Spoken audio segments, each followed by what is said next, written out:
First contact and invasion. The Zarkeli fleet emerged from hyperspace, their sleek obsidian ships blotting out the stars as they approached Earth. Admiral Vexthor stood on the bridge of the flagship, his four eyes narrowing as he surveyed the blue planet below. "Primitive," he muttered, mandibles clicking in disdain. "This conquest will be swift." On Earth, astronomers at the Arecibo Observatory in Puerto Rico were the first to detect the anomaly. Dr. Sarah Chin's eyes widened as she stared at the readings, her coffee mug slipping from her fingers and shattering on the floor. "Oh my God," she whispered. "They're here." Within hours, governments worldwide scrambled to respond to the alien presence. As debates raged in the UN Security Council, the Zarkeli made their intentions clear.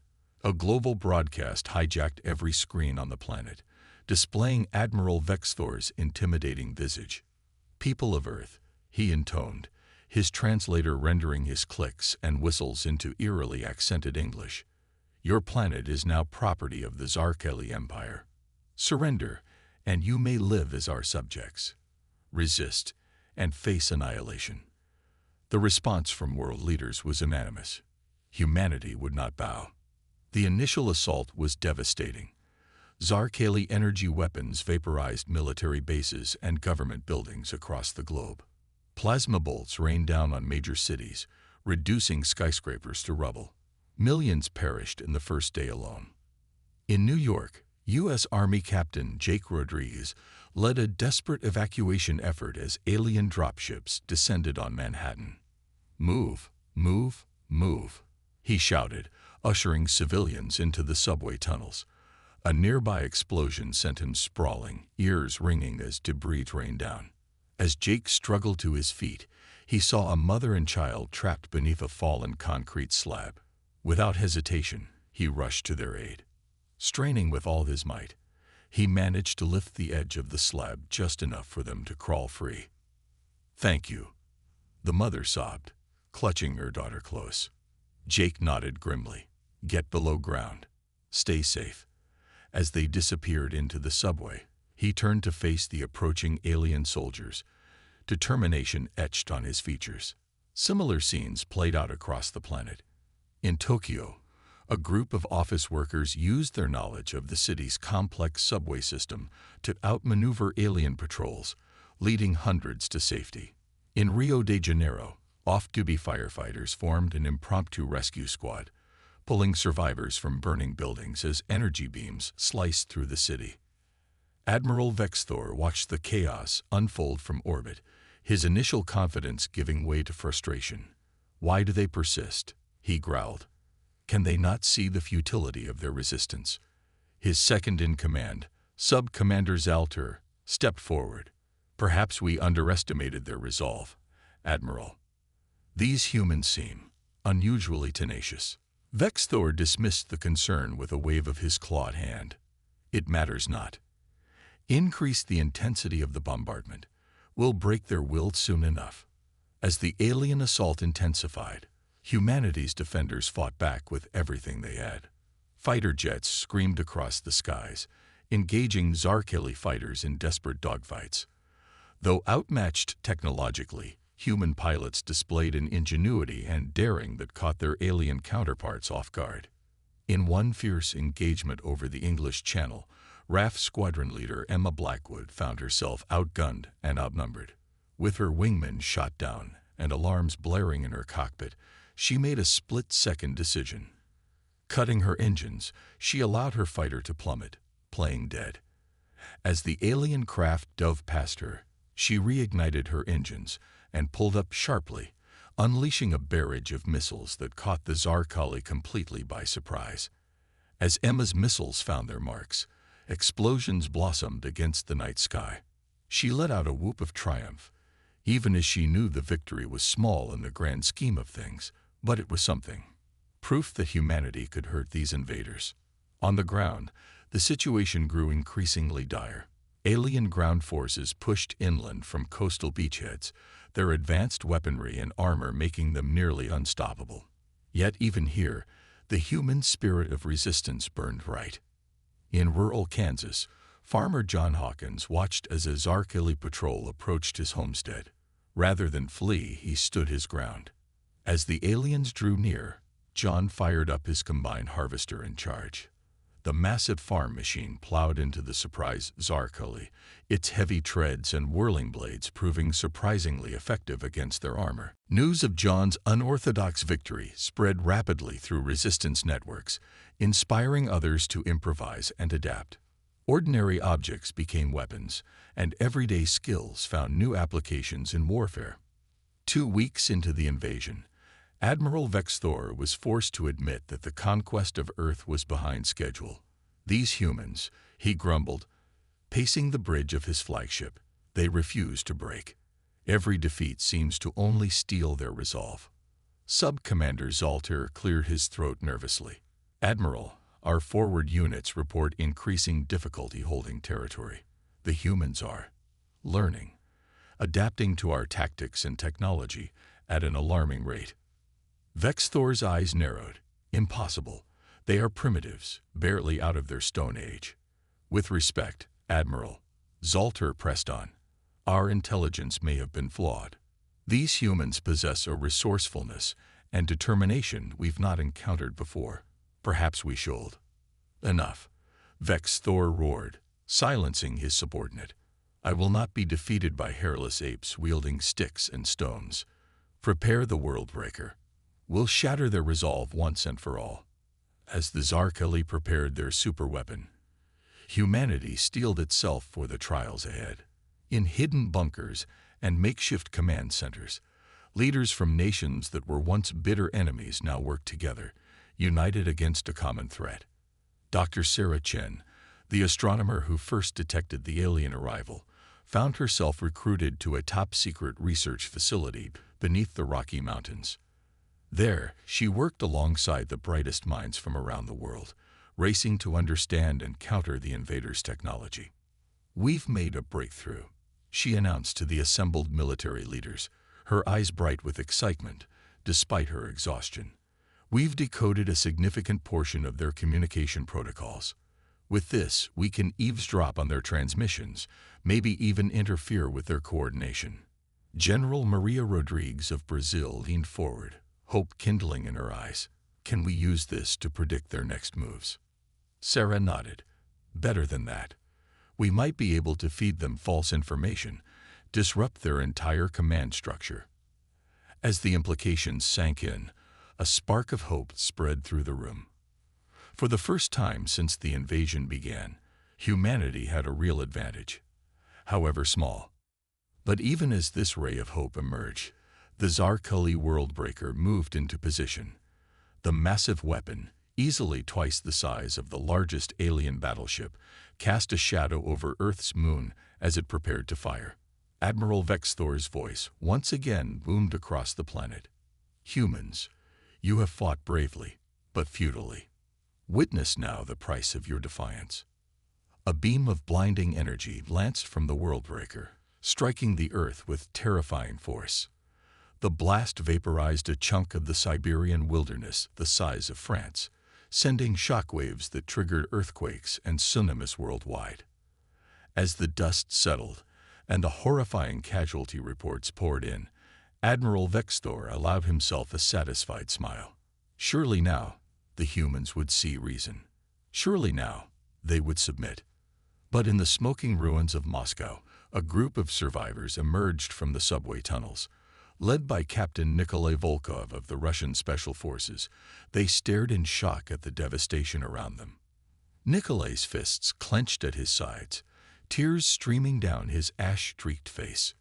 One of his men approached, his voice trembling. "Captain, what do we do now?" Nikolai turned to face his ragtag group, soldiers and civilians alike, all looking to him for guidance. His eyes hardened with determination as he spoke, his voice carrying clearly despite the chaos around them. We fight harder than ever before. For those we've lost, for those who remain, for Earth itself. The aliens think this will break us. They're wrong. This only proves we have nothing left to lose. A murmur of agreement swept through the group, growing into a defiant cheer. As word of their resolve spread, similar scenes played out across the globe. The world breaker, far from crushing humanity's spirit, had only fanned the flames of resistance. In orbit, Admiral Vexthor received reports of renewed human offensives with disbelief. "Impossible," he muttered, his earlier confidence evaporating. "What manner of creatures are these?" As the first part of our story concludes, humanity stands bloody but unbowed. The Zarkali's worst attack has only strengthened their resolve. Now, as both sides regroup and plan their next moves, one thing becomes clear. This war is far from over, and Earth's invaders are about to learn a harsh lesson about the indomitable human spirit. Humanity fights back. In the aftermath of the World Breaker's devastating attack, the remnants of Earth's governments convened in a secure underground facility beneath the Swiss Alps. The mood was somber, but underneath the grief ran a current of steely determination. UN Secretary General Amara Okoro, her usually impeccable suit stained with dust and grime, addressed the assembled leaders. "We face the greatest threat in human history," she began, her voice steady despite the weight of responsibility.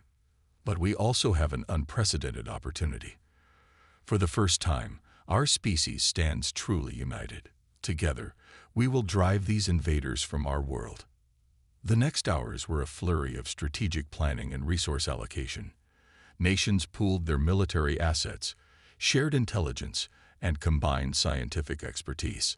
A global resistance network, codenamed Earthshield, was established to coordinate efforts worldwide. Dr. Sarah Chen's breakthrough in decoding Zarkali communications proved crucial. Using this intelligence, Earthshield began to anticipate alien movements, setting up ambushes and evacuating civilian populations ahead of attacks. In orbit, Admiral Vexthor grew increasingly frustrated. "How are they doing this?" he snarled, smashing a tactical display. "It's as if they know our every move." Sub-Commander Zalter cautiously approached. "Admiral, we've detected anomalies in our communication networks. It's possible the humans have." "Impossible," Vexthor roared. "These primitives couldn't possibly decrypt our transmissions, increase security protocols, and push forward with the ground assault. We'll crush them through sheer force." But as Zarkali ground forces advanced, they found themselves facing a transformed enemy. Humanity's defenders had learned from earlier battles, adapting their tactics to exploit weaknesses in alien technology and strategy. In the ruins of Berlin, a Zarkali battalion found itself ambushed by a group of civilians, led by former history professor turned resistance fighter Hans Müller. Using knowledge of the city's World War I-era bunker systems, Hans's team struck from hidden tunnels, their weapons augmented with scavenged alien tech. As the alien soldiers fell back in disarray, Hans allowed himself a grim smile. "History repeats itself," he muttered. "But this time, we're the resistance, and the whole world stands with us." Similar scenes play out across the globe. In the rice paddies of Vietnam, farmers lured Zarkali patrols into hidden traps, their knowledge of the terrain proving invaluable. In the Amazon rainforest, indigenous tribes guided resistance fighters through the dense jungle, ambushing alien units with a combination of ancient hunting techniques and modern weaponry. But perhaps the most significant development came from an unexpected source. In a makeshift lab in Bangalore, India, a team led by Dr. Aisha Patel made a breakthrough in reverse engineering Zarkali technology. "It's their energy weapons," she explained excitedly to the Earthshield command. "The principles are similar to some experimental physics we were working on before the invasion. With some modifications, we can adapt our own weapon systems to match theirs." The news electrified the resistance. Within weeks, factories around the world retooled to produce these new hybrid weapons. For the first time, human soldiers could go toe-to-toe with Zarkali troops in direct combat. The first major test of this new technology came during the Battle of Sydney. As Zarkali forces pushed towards the city center, they were met by a coalition of Australian, New Zealand, and Pacific Island defenders armed with the new weapons. Captain Mail Tangaroa of the New Zealand Defence Force led the counterattack. As her unit crested a hill, they came face to face with a Zarkali war machine. In previous engagements, such an encounter would have meant certain death. But now, Mail raised her rifle with confidence. "For Earth," she shouted, squeezing the trigger. A bolt of energy, indistinguishable from the aliens' own weapons, lanced out, striking the war machine's weak point. The behemoth toppled, crushing several Zarkela soldiers beneath it. For a moment, both sides stood in shocked silence. Then, with a roar of triumph, the human forces surged forward. By day's end, Sydney remained in human hands, the first major city to repel a full-scale Zarkeli assault. News of the victory spread like wildfire, reigniting hope across the planet. But even as humanity celebrated this triumph, Dr. Sarah Chen made a chilling discovery. "They're bringing in reinforcements," she reported to the Earthshield Command, her face pale. "Massive ships, bigger than anything we've seen before. They'll be here within a week." General Maria Rodriguez leaned forward, her brow furrowed. "How many?" Sarah swallowed hard. "Enough to double their invasion force. Maybe more." A heavy silence fell over the room. Their recent victories, while significant, had come at a great cost. Facing a renewed Zarkeli offensive with fresh troops and equipment seemed an almost impossible task. It was Japanese Defense Minister Kenji Sato who broke the silence. "Then we must strike first," he said firmly. "Hit them before they can consolidate their forces. A preemptive attack." U.S. President Lisa Chen looked skeptical. "Against that kind of firepower?" Sato nodded grimly. "We've proven we can hurt them. Now we must show we can take the fight to their doorstep." "Dr. Chen, can your team locate their primary staging area?" Sarah nodded, pulling up a holographic display of Earth's orbit. "Here," she said, pointing to a cluster of Zarkali ships. "They're gathering near the dark side of the moon. Probably think it keeps them hidden from us." A plan quickly took shape. A joint task force would launch a daring raid on the Zarkali staging area, using ships retrofitted with reverse-engineered alien tech. If successful, they could cripple the invaders' reinforcements before they ever reached Earth. Volunteers for the mission poured in from every nation. In the end, a multinational crew was selected, representing every continent on Earth. They named their ship Humanity's Hope. As launch day arrived, crowds gathered at viewing sites around the world.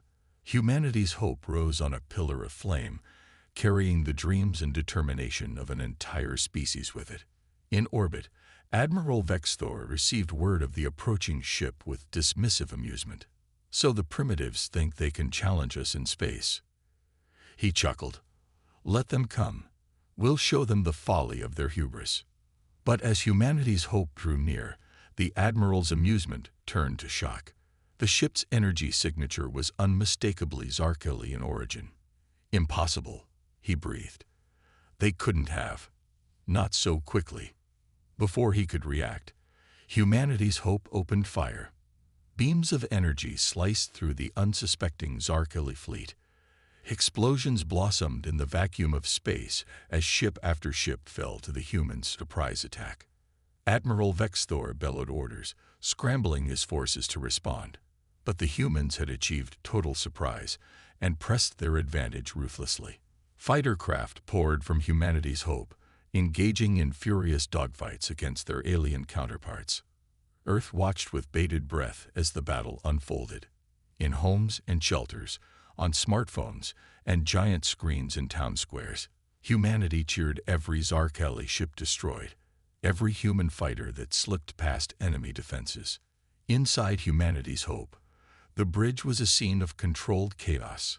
Captain Elena Volkov, a veteran Russian cosmonaut, barked orders as her international crew worked in perfect unison. Screens flickered with targeting data and damage reports, the ship shuddering as it absorbed enemy fire.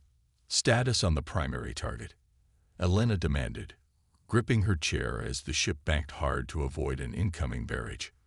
"We're almost in range," her weapons officer, Lieutenant Kwesi Okafor, reported.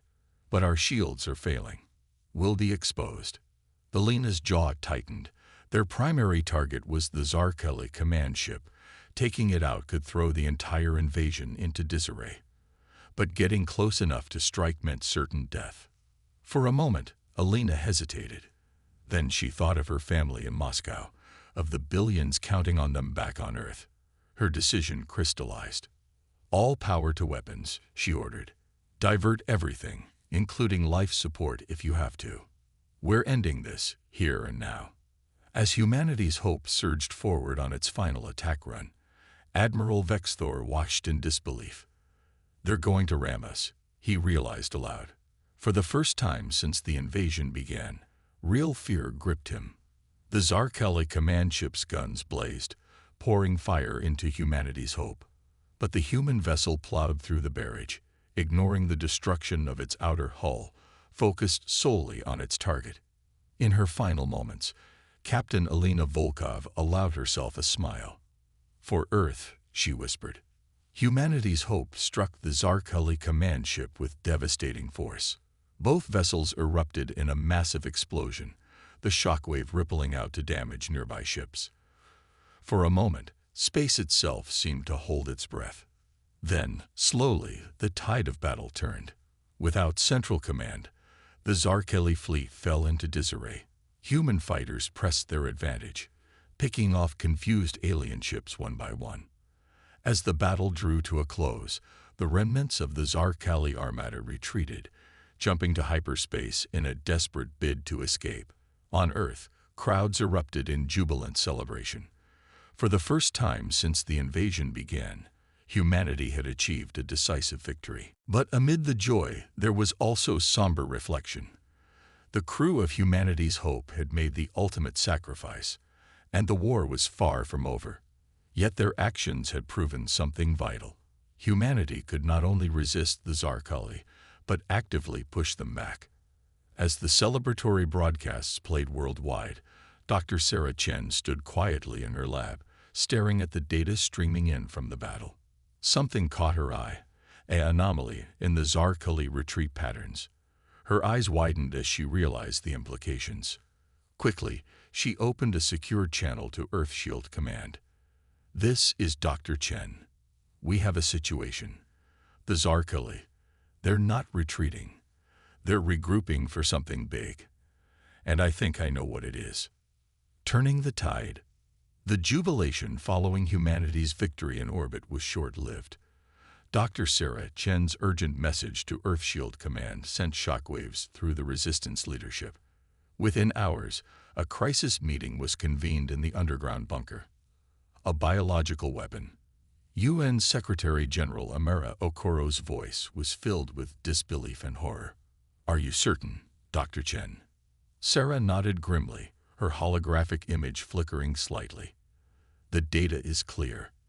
The Zarkeli ships that retreated weren't running away. They were creating a perimeter. They're preparing to release something into our atmosphere. General Maria Rodriguez leaned forward, her face etched with concern. Do we have any idea what kind of pathogen we're dealing with? Not yet, Sarah admitted. But given the Zarkeli's technological superiority, we have to assume it's unlike anything we've encountered before. It could be a virus, a bacteria, or something entirely alien to our biology. The room fell silent as the implications sank in. Their recent victory, hard-fought as it was, suddenly seemed hollow in the face of this new threat. It was Japanese Defense Minister Kenji Sato who broke the silence. We must prepare for the worst. Full quarantine protocols, global distribution of protective equipment. And we need a cure. Dr. Chen nodded. I've already assembled a team of the world's top virologists, immunologists, and xenobiologists. We're working around the clock, but without a sample of the pathogen. Then we get you a sample, interrupted a new voice. All eyes turned to Captain Jake Rodriguez, the American soldier who had distinguished himself during the initial invasion. We infiltrate a Zarkeli ship, steal their bioweapon, and bring it back for study. The room erupted in a mix of objections and support. It was a risky plan, bordering on suicidal. But as debate raged, it became clear that they had few other options. Within 48 hours, a strike team was assembled. Led by Captain Rodriguez, it included specialists from a dozen nations, each chosen for their unique skills. Among them was Dr. Aisha Patel, the Indian scientist whose work on reverse engineering alien tech had been crucial to their earlier victories. As the team made final preparations, Admiral Vexthor stood on the bridge of his new flagship, surveying the Earth below. The humiliation of their recent defeat burned within him, fueling a cold rage. "The bioweapon is ready," Admiral reported Sub-Commander Zalter. "Shall we begin dispersal?" Vexthor's mandibles clicked in anticipation. "Yes, let's see how these humans fare against an enemy they cannot see or fight."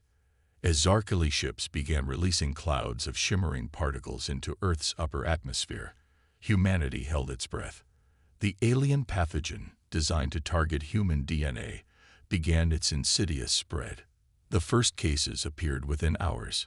In Tokyo, a young woman collapsed in the street, her skin erupting in angry red lesions. In Rio de Janeiro, an entire family fell ill, racked by violent seizures. Hospitals worldwide were quickly overwhelmed. But even as panic began to spread, hope emerged from an unexpected quarter. In a remote village in Central Africa, reports came in of people who seemed immune to the alien plague. Dr. Sarah Chen and her team raced to investigate. What they found astonished them. A significant portion of the village's population carried a rare genetic mutation, one that rendered the Zarkali bioweapon ineffective. It wasn't a cure, but it was a start, a chink in the aliens' seemingly impenetrable armor. As Sarah's team worked feverishly to understand this natural immunity, Captain Rodriguez and his strike team put their plan into action. Using a captured Zarkali shuttle and the latest in reverse-engineered cloaking technology, they approached one of the bioweapon dispersal ships. The infiltration was tense, a high-stakes game of cat and mouse through the alien vessel's winding corridors. Every step could mean discovery and certain death. But Rodriguez's team moved with precision, their months of fighting the invaders having honed them into a seamless unit. They reached the ship's laboratory, securing samples of the bioweapon and crucial data on its manufacture. But as they prepared to exfiltrate, disaster struck. An alarm blared, and Zarkali troops converged on their position. "Get that sample to the shuttle," Rodriguez shouted to Dr. Patel as he laid down covering fire. "We'll hold them off." Aisha hesitated for a split second, torn between her duty to the mission and her desire to stand with her comrades. But the weight of the sample in her hands, humanity's best hope for survival, made the decision for her. With a nod of determination, she sprinted for the shuttle bay.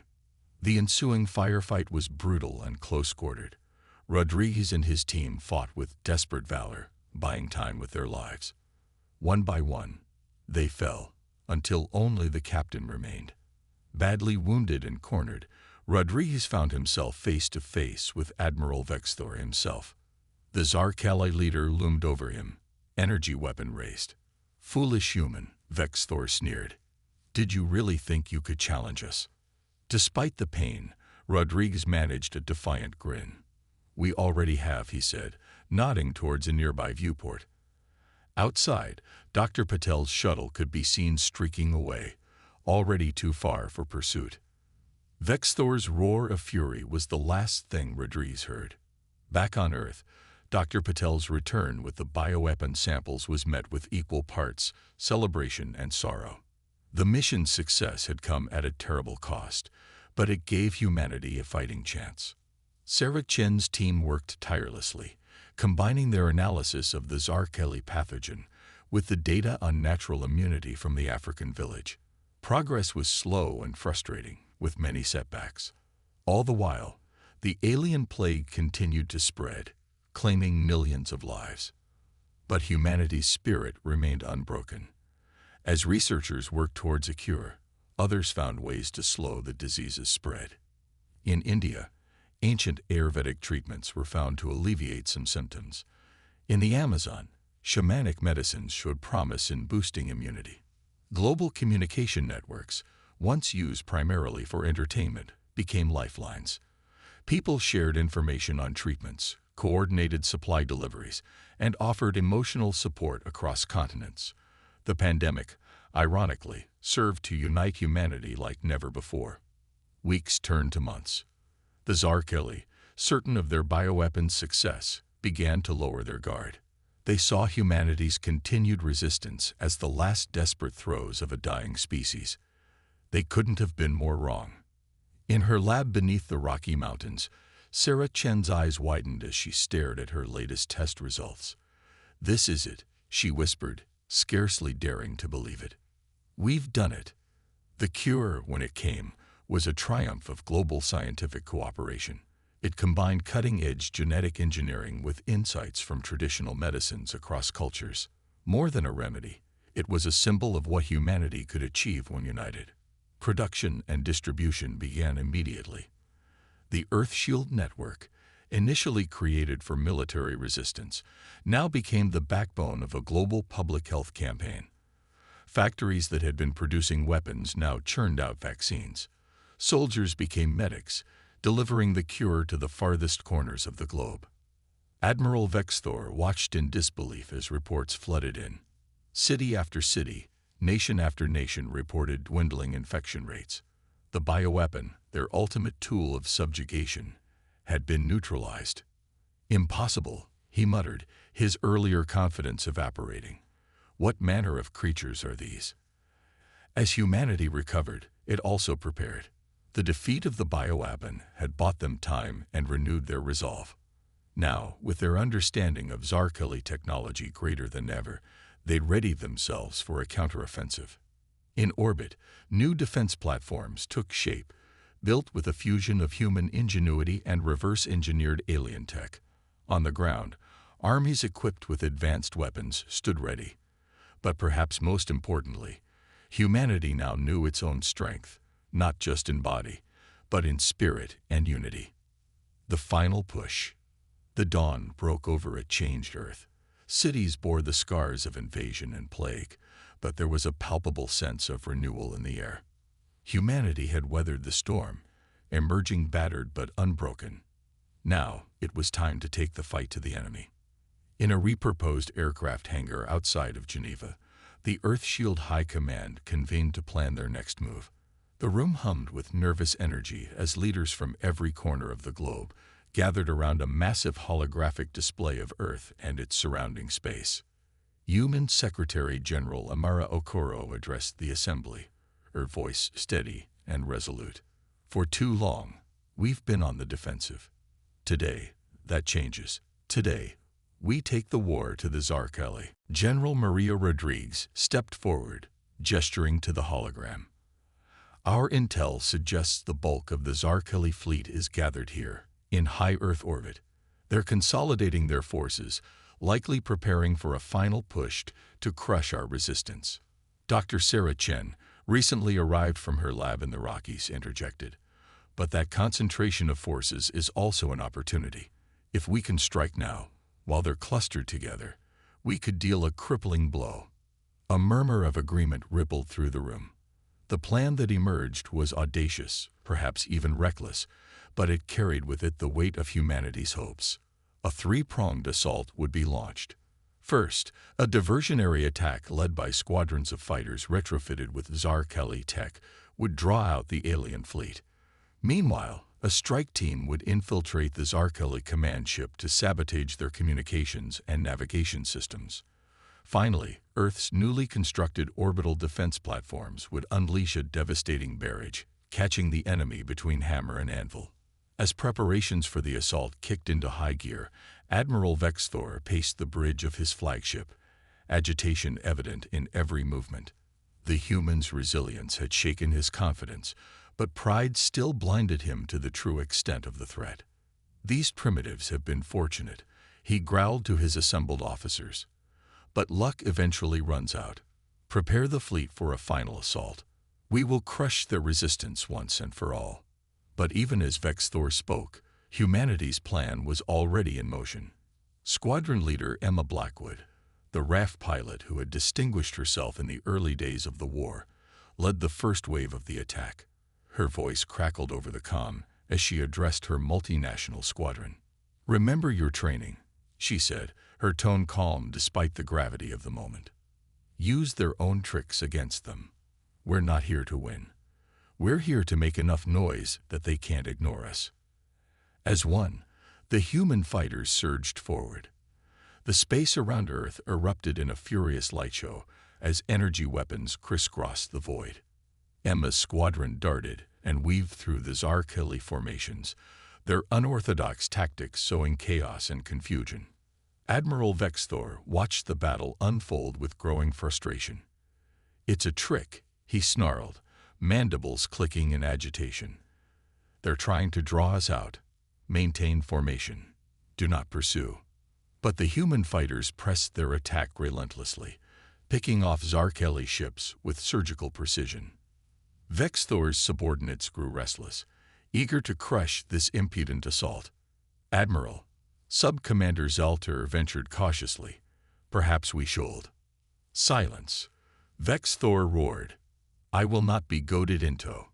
His words were cut short as the ship rocked violently. Alarms blared as system after system went dark. In the bowels of the Zarkeli flagship, the human strike team had reached their objective.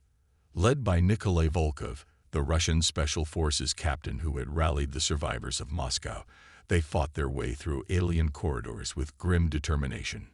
Dr. Aisha Patel worked feverishly at an alien console, her fingers flying over unfamiliar controls.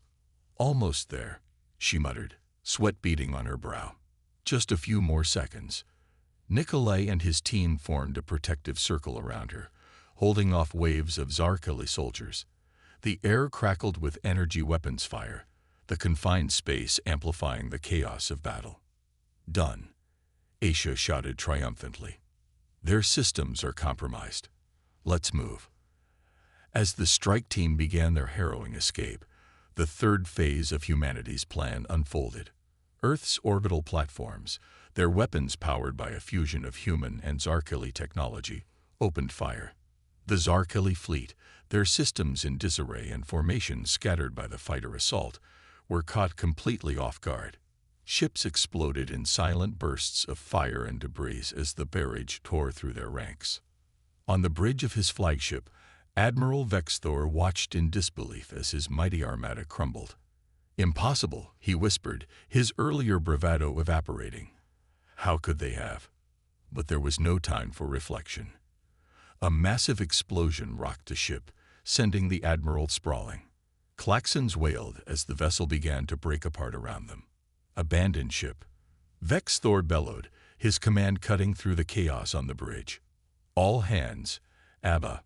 His words were drowned out by another explosion, closer this time. The last thing Admiral Vexthor saw was the bridge view screen shattering, the cold vacuum of space rushing in to claim him. In orbit around Earth, the battle reached its crescendo. Human fighters darted between hulking Zarkeli warships, many of which now drifted powerless, their systems sabotaged. The orbital platforms continued their relentless bombardment, methodically targeting key enemy vessels. Squadron leader Emma Blackwood's voice crackled over the general frequency. "This is Raptor 1 to all Allied forces. The enemy flagship is down. I repeat, the enemy flagship is down." A ragged cheer went up across the human fleet. Without central command, the remaining Zarkeli ships fell into disarray. Some continued to fight, but many turned tail, fleeing into the depths of space. As the last energy blasts faded and the debris of battle drifted silently in orbit, an eerie quiet fell over the battlefield. Slowly, improbably, the realization dawned. Humanity had won. The celebrations that erupted across Earth were like nothing seen before in human history. From the streets of New York to the favelas of Rio, from the bazaars of Marrakesh to the neon-lit avenues of Tokyo, people poured out of their homes, embracing strangers and weeping with joy. But amid the jubilation, there was also reflection. The cost of victory had been steep. Millions had died, great cities lay in ruins, and the scars of invasion would take generations to heal. Yet through it all, humanity had discovered a strength and unity it never knew it possessed. In Geneva, The Earthshield High Command gathered for a final time. The mood was somber despite their victory, each person acutely aware of the sacrifices that had brought them to this moment. UN Secretary General Amara Okoro addressed the assembly, her voice thick with emotion. Today we have written a new chapter in the history of our species. We faced extinction, and we survived. We faced subjugation, and we remained free. But our greatest victory is not over the Zarkali. It is the victory we have won over our own divisions. She paused, looking around the room at the faces of those who had led humanity through its darkest hour. The Earth we rebuild must reflect the unity we have found. For we now know, beyond any doubt, that we are stronger together than we ever were apart. As night fell on a liberated Earth, people everywhere looked to the stars with new eyes. The galaxy suddenly seemed both larger and smaller, full of wonders and dangers, yet now within humanity's reach. The Zarkali invasion, for all its horrors, had propelled mankind centuries forward in technology and unity. The war was over, but humanity's greatest adventure was just beginning. As Part 4 concludes, we see humanity triumphant, having overcome seemingly insurmountable odds. The Zarkali threat has been neutralized, but the experience has irrevocably changed Earth and its inhabitants. As the immediate celebration subsides, new questions arise. How will humanity use the knowledge and technology gained from this conflict? What role will Earth play in a suddenly much larger galactic community? And perhaps most pressingly, how will mankind ensure it never again faces such a threat unprepared? Aftermath and reflection. 5 years had passed since the defeat of the Zarkali invasion force. Earth, once a battlefield scarred by alien weaponry and human desperation, was healing. Green shoots of recovery pushed through the rubble of fallen cities, and the skies, once filled with the thunder of combat, now hummed with the sound of reconstruction drones. In the newly rebuilt United Nations headquarters in New York, Dr. Sarah Chen stood before a gathering of world leaders. The young astronomer who had first detected the alien arrival was now the head of Earth's fledgling interstellar relations department. The universe, she began, her voice carrying easily through the chamber, is vaster and more complex than we ever imagined. The Zarkali were not an anomaly. There are countless species out there, some peaceful, others not so much. She gestured, and a holographic map of the Milky Way materialized above the assembly. Pinpoints of light marked known alien civilizations, a network of potential allies and threats spreading across the galactic arm. We've made contact with several species since the war ended, Sarah continued. Many are curious about the hairless apes who defeated the dreaded Zarkali Empire. Some seek alliances, others, well, let's just say not everyone is thrilled by humanity's sudden emergence on the galactic stage.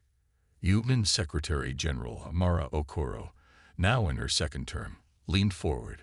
And what of the Zarkali themselves? Have we heard anything from the remnants of their empire? Sarah's expression grew grim.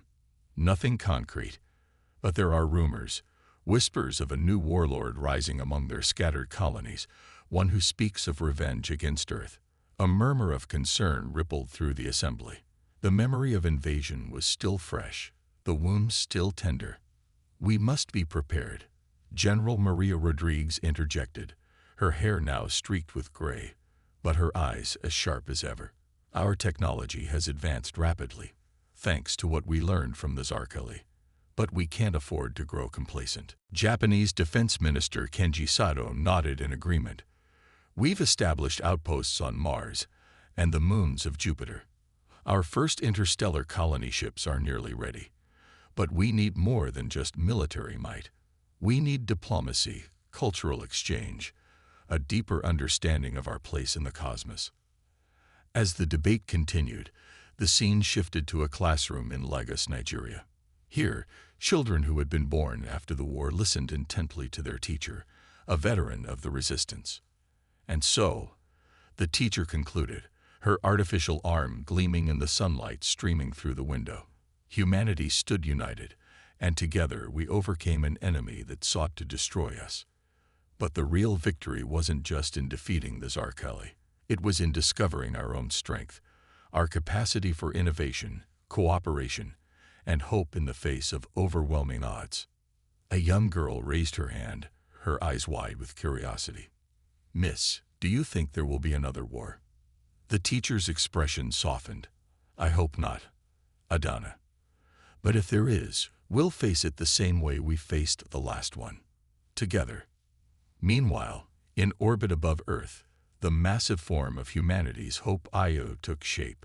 This wasn't a warship, but an exploration vessel designed to carry the best and brightest of Earth beyond the solar system. Its mission: to seek out new life, new civilizations, to represent humanity among the stars. Captain Elena Volkov's daughter, Natasha, now grown and following in her mother's footsteps, stood on the bridge of humanity's Hope Io. As she looked down at the blue marble of Earth, she felt a profound mix of emotions: pride in how far they'd come, hope for the future, and a deep responsibility to honor those who had sacrificed everything to give humanity this chance. Captain Volkov, her first officer, reported, "Final systems check is complete. We're ready for our maiden voyage." Natasha nodded, a small smile playing on her lips. "Very well. Let's make our parents proud. Helm, set course for the Proxima Centauri system. Engage when ready." As humanity's Hope Io's engines flared to life, propelling the ship towards the unknown, the scene shifted one last time to a small, out-of-the-way bar in New York. Here, a group of veterans gathered, as they did every year on the anniversary of the victory. Jake Rodriguez, the former Army captain who had given his life to secure the bioweapon sample, was memorialized in a faded photograph on the wall. Around a table sat familiar faces: Emma Blackwood, the RAF pilot; Nikolai Volkov, the Russian Special Forces captain; Dr. Aisha Patel, the scientist who had reverse-engineered so much alien tech.